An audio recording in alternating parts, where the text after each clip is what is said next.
Comme promis, il est avec nous ce matin. On est très content de l'accueillir sur le plateau, sur Canal+, programme en clair, et sur M en DAB+, partout en Suisse romande.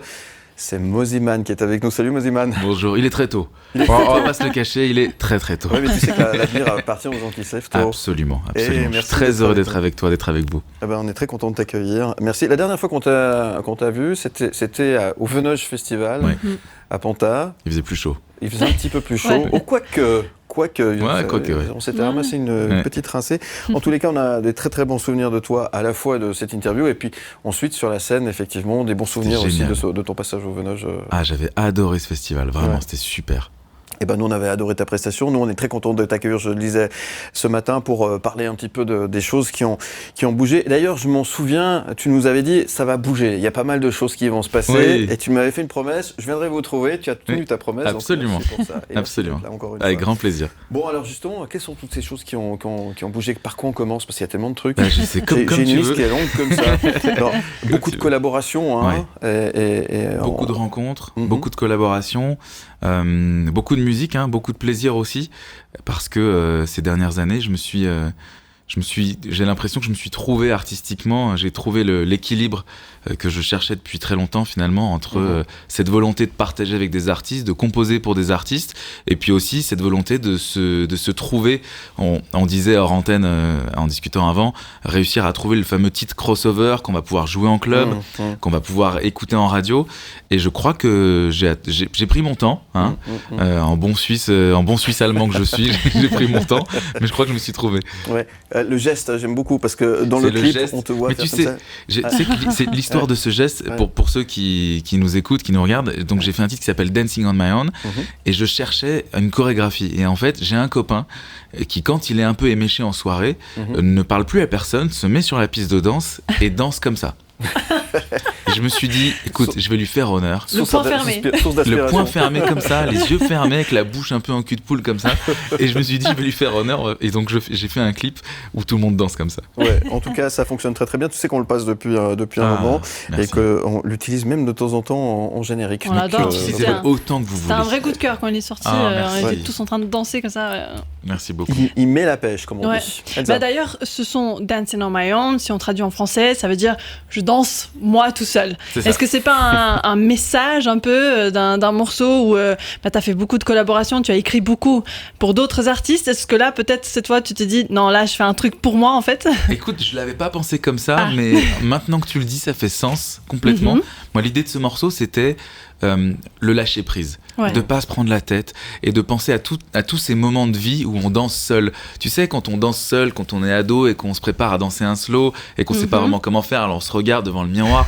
Je repense à ma sœur qui s'entraînait à danser devant le miroir pour pas avoir l'air idiote devant ses copines. Mais je pense aussi à cette génération, qui est sur TikTok H24 et qui prépare ses chorés bien en amont devant le miroir. Bref, je trouvais qu'il y avait une espèce de beauté dans l'idée de danser seul. En tout cas, ça va très très bien. Et juste comme ça, parce que j'aime bien de temps en temps regarder les bagnoles. Les bagnoles sont sympas quand même. T'es très tuning quand même. Non mais c'est ça. Moi j'ai une histoire d'amour avec la Belgique. Et je me suis dit, on va faire un clip, on va faire un rassemblement tuning dans le nord de la Belgique, en province de Liège. Écoute, j'ai eu plein de demandes. J'ai fait un petit message sur mon Insta. On a eu des tonnes de voitures. J'ai rencontré des gens extraordinaires. Et on est allé tourner devant sur le parking du Tuning Burger. C'est un restaurant, ça ne s'invente pas. Et j'ai passé un moment merveilleux. Bon, en tout cas, ça le fait très très bien. On parlait des collaborations, une collaboration importante, notamment avec Grand Corps Malade.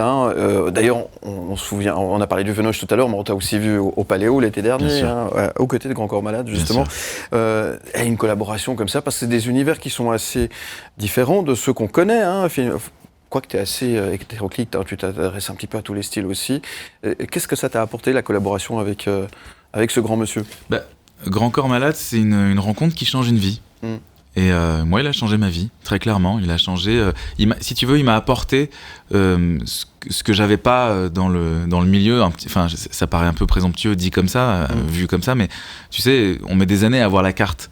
Et donc, t'as beau avoir fait des tonnes de chansons, et t'as beau. Je me souviens que il y a 3-4 ans, on me disait encore, t'es un DJ techno underground. Il y a eu la Starac. Dans les médias, il y avait encore cette image de DJ trop spé, et puis en même temps de mec de télé parce que j'avais fait The Voice. Il y avait tout un truc un petit peu pas très clair, quoi. Jusqu'au jour où Grand Corps me donne cette cette carte virtuelle où on me donne ma chance. Il me dit écoute, moi j'ai un album à faire, j'ai envie de faire des duos avec des femmes. Est-ce que ça t'inspire? Et j'ai dit oui, bien sûr. Et donc j'ai composé, réalisé et arrangé donc tout l'album Mesdames. Ouais. Et ça a été une rencontre magique. C'est un album magnifique, absolument. Merci. Disque de diamant, d'ailleurs. Disque de diamant. Ouais. Je crois qu'on est à 690 000 ventes. C'est complètement fou. Incroyable. Ouais. C'est fou. Belle rencontre qui a changé ta vie, tu l'as dit. Tu as collaboré avec plein d'autres artistes aussi. Chaque artiste finalement apporte quelque chose de différent aussi. On s'enrichit de tout ça, évidemment. Qu'est-ce que ça t'apporte, toi? Déjà, moi, c'est un immense bonheur, j'imagine. Moi, je suis beaucoup de... Moi, tu me connais, ça fait 15 ans qu'on se connaît, mais... Arrête, je suis beaucoup dans l'échange et dans l'humain. Ouais, et il y a des artistes extraordinaires, où il n'y a pas eu la magie, donc ça s'est pas fait, quoi. Mais pour rester sur des artistes comme, tu vois, Suzanne, Louane, Claudio Capéo, Patrick Bruel, je parle d'eux parce que les albums sur lesquels on a travaillé depuis des mois sortent enfin, tu vois. Et je sais pas, il y a une magie, il y a un truc. Et pour répondre à ta question, je crois que c'est un peu lâche, mais il y a une prise de risque qui n'existe pas quand je travaille pour les autres. Là où moi, je dois me faire violence, où je me pose beaucoup de questions sur mon process créatif, sur ce que je veux apporter comme histoire, sur ce que je veux raconter. Là où quand je travaille pour Patrick, par exemple, il me dit écoute, j'ai envie de faire une chanson comme ça, j'arrive à me projeter sans prise de risque à travers son talent finalement. Mais une part de responsabilité aussi à quelque part. Ça, tu te dis quand même. En fait, non. Non, même pas. Non, parce que c'est lui qui est responsable, c'est lui qui a fait appel à moi. Si tu veux, je serais pas sur scène pour assumer le truc. C'est vrai. Mais écoute, ça se passe plutôt bien en tout cas là jusqu'ici. Merci Mosiman d'être avec nous. Allez, tu nous fais plaisir d'être avec nous ce matin en Suisse. La Suisse, tu reviens de temps en temps quand même. Moi, j'habite en Suisse. T'habites en Suisse? J'habite à côté de Lucerne. Sur le Rigi. Alors, excuse-moi, en Suisse romande. D'ailleurs, je préférerais qu'on fasse l'interview en Suisse allemande si ça t'embête pas. Alors, le problème, c'est que je ne vais pas pouvoir continuer. Alors là, ça va être un peu difficile. Moi, je peux me débrouiller, mais... C'est vrai. Donc, tu voyages entre la Suisse alémanique et Paris, et puis de temps en temps, tu viens en Suisse romande. La Suisse romande, elle te manque un petit peu quand même? Écoute, oui, elle me manque, mais j'y viens quand même très régulièrement. J'ai tous mes amis qui sont à Lausanne, j'ai mon club de chœur qui est à Lausanne. D'ailleurs, j'en profite parce que j'y pense le 11 février. Je fête en fait, c'est devenu une tradition avec Camacho et toute l'équipe du MAD.